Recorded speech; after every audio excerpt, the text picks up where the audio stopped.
Hello everyone, and welcome to the third video on driving tutorials, where I will take you through the history, setup and driving techniques of different trains in Train Simulator and Train Sim World. Today I'll be talking you through the Class 314 in Train Sim World's Cathcart Circle line. The British Rail Class 314 is a class of AC electric multiple unit trains built by Brell at their Holgate Road Carriage Works in 1979. They were the third class of units derived from British Rail's 1971 prototype suburban EMU design, which the British Rail Engineering Limited 1972 family eventually encompassed 755 vehicles over 5 production classes: the Class 313, 314, 315, 507 and 508. The Class 314 fleet was used to operate inner suburban services on the Strathclyde Partnership for Transport rail network in and around Glasgow, most typically on the North Clyde, Cathcart Circle, Paisley Canal and Inverclyde lines. These units, formed of 3 cars each, worked either alone or in 6-car pairs. Please do not leave your Although the luggage fleet had unattended undergone on a the number of station. life extension Luggage overhauls and left upgrades, unattended may it be was removed withdrawn without from service warning or in destroyed or 2018 damaged by to security 2019 services. as a result of non-compliance with the requirements of the Persons with Reduced Mobility Technical Specification for Interoperability, also known as the PRM-TSI, which became legally binding at the end of December 2019. Following the withdrawal, all but one unit was scrapped, and the remaining unit has been converted to act as a technology demonstrator using hydrogen-powered fuel cells and was reclassified into the Class 614 in October 2021. The Class 314 units are formed of 2 vehicles with driver cabs sandwiching a trailer vehicle that carried the Pantograph and a high-voltage transformer. The 25 kV supply collected from the overhead lines by the Pantograph was passed from the transformer into the intermediate trailer to 4 110 horsepower DC traction motors mounted under each driving car. A minor overhaul program started in May 2006 and running until mid-2007 included electrical upgrades and installation of improved air actuation mechanisms for the doors. Between 2009 and 2010, the fleet received a life extension overhaul that included refurbishment or replacement of the bogies and alterations to the driving cabs, and repainting into the ScotRail Saltire livery, as the train in front is showing. A further 2 units were repainted into the new livery in 2016, leaving 9 in SPT Carmine and Cream colours until their withdrawal, which is what we'll be driving today.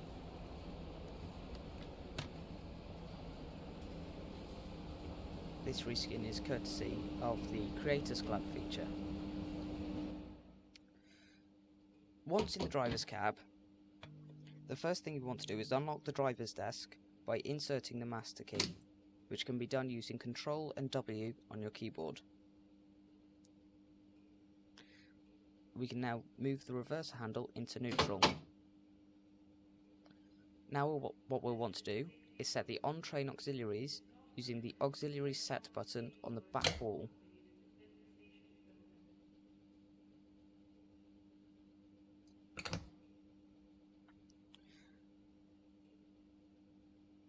Now that that's done, we can raise the pantograph by using the pan up MCB close button, and we can hold that in until the line light illuminates.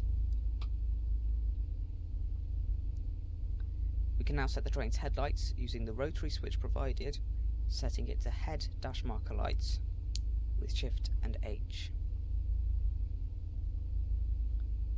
What we'd now normally do is set the on-train lighting for the passenger saloon, but seeing as we're a depot service, we don't need to do that. We can now depart by placing the reverser into forwards, releasing the train brake, and applying power. The train brake is the standard West Code 3-step brake with 4 positions: step 1, 2, 3 and emergency. The higher the BC needle on the right, the harder the brakes are applied. The needle on the left is the main reservoir pipe, showing how much air we have available for the brake system. In a normal passenger service, we'd also have the destination and route indicator lights illuminated. But as we're a depot service, again, we don't need to do that. Now I'm just going to turn on the instrument lights with the I key, just because it is night time. What you'll also want to do is set the TPWS and AWS by raising this handle.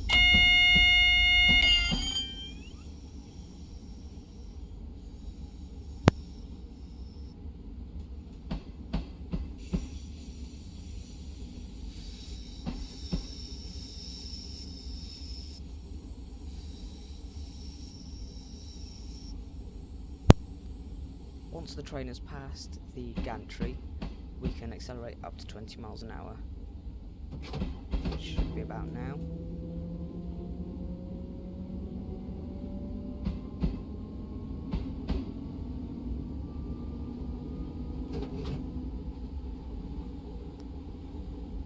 We're just coming up on a red, so I'm going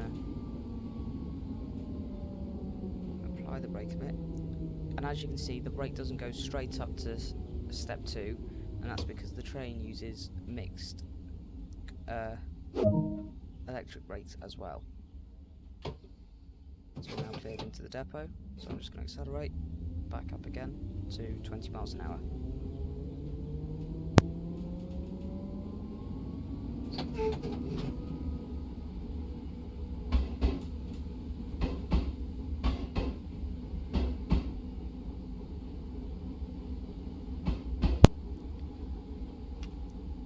On this line, we can go from Glasgow Central up here,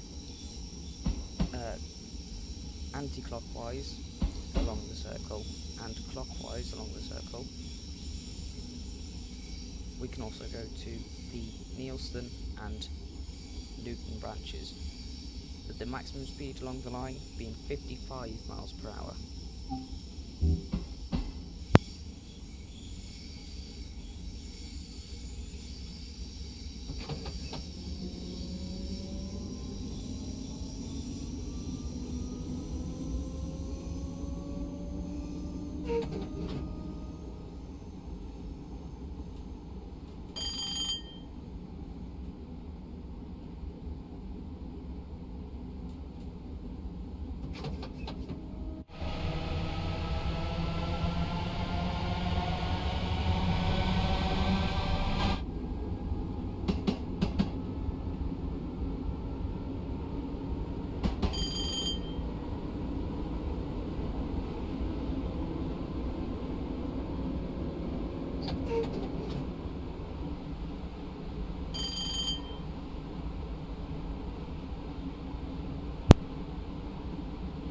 I'm now shutting off power and getting ready to apply the brake, because in just under a mile the speed reduces back down to 15 miles an hour as we go over the junction into the depot. Just going to reset the AWS here.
Although the main signal is red, we're cleared into the depot by the calling on light, which is why we got a clear AWS. So this light shows that we're cleared into the depot, to proceed at caution and be prepared to stop short of any obstruction. You can find more signals like that, typically on lines such as the Brighton main line or other busy main lines, where trains regularly go into platforms where another train already is, so they can couple up and have a longer train for the service.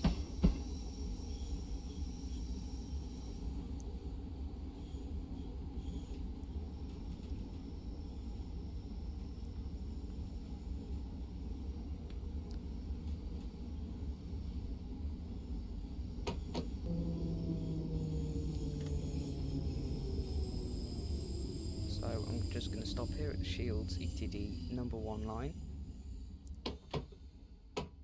because that's what the instruction's telling me to do. And it's being really particular about where I stop.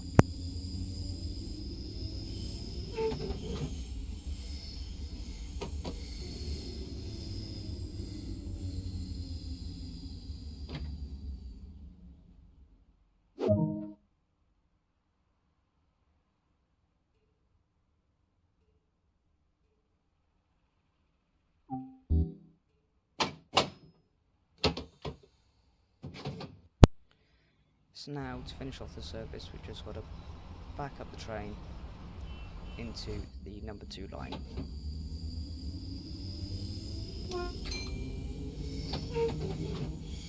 So you've got guard's bell with controllable with the B key, and the horn controlled with the spacebar and the N key.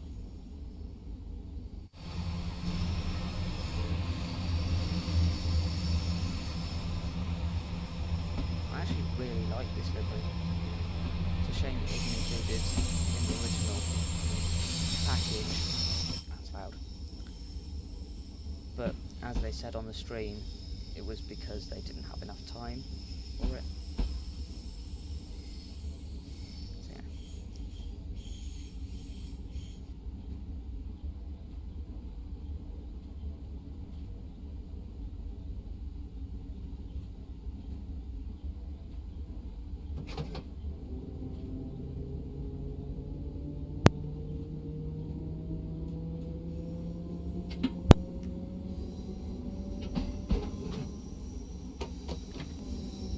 Something I didn't realise, the line speed is actually 5 miles an hour.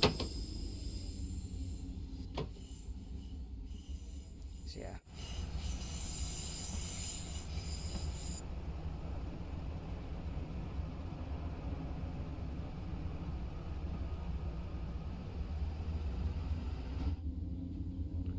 Just for the sake of this, I'm going to go a bit faster, just because I don't want to waste time.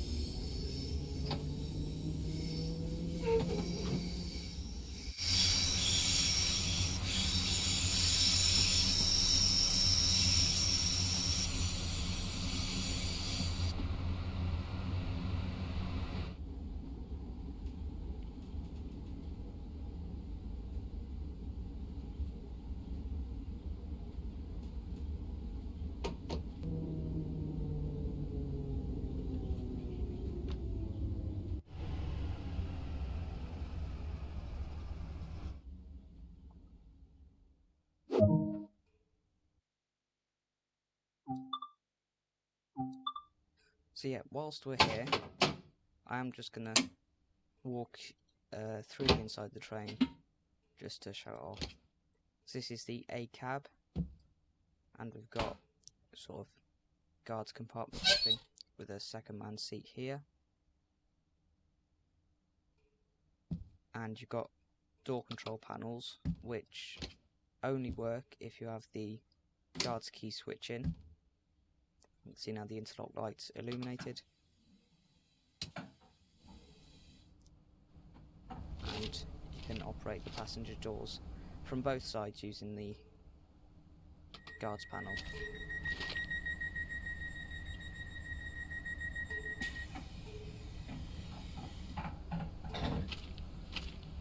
You can also do it from the driver's cab using the door release buttons here and door close button up here. You've also got a ramp for wheelchair users and the food trolley, and you've also got a wooden ladder up here. If I just switch the light on, also got a wooden ladder up here so that you can climb through the front door, because when you're going through tunnels on sort of metro services, the front door's the only available exit. So as we go through here, we've got the unbelievably clean passenger saloon, and also 3+2 seating, the bane of any commuter. So we're now at the Pantograph trailer second open coach, the PTSO, which has the pantograph and the transformer, which you can hear. What's weird is there is no toilets in any of these coaches. So there's no DMSL, driving motor second lavatory. So yeah, I don't know if that's prototypical for reality or not. So now we're in the B cab, which is pretty much identical, except it should say B there, but it doesn't. So yeah, I think that's all there is to it. So that's going to conclude the video. I hope you all enjoyed, and I'll see you in the next one. Bye!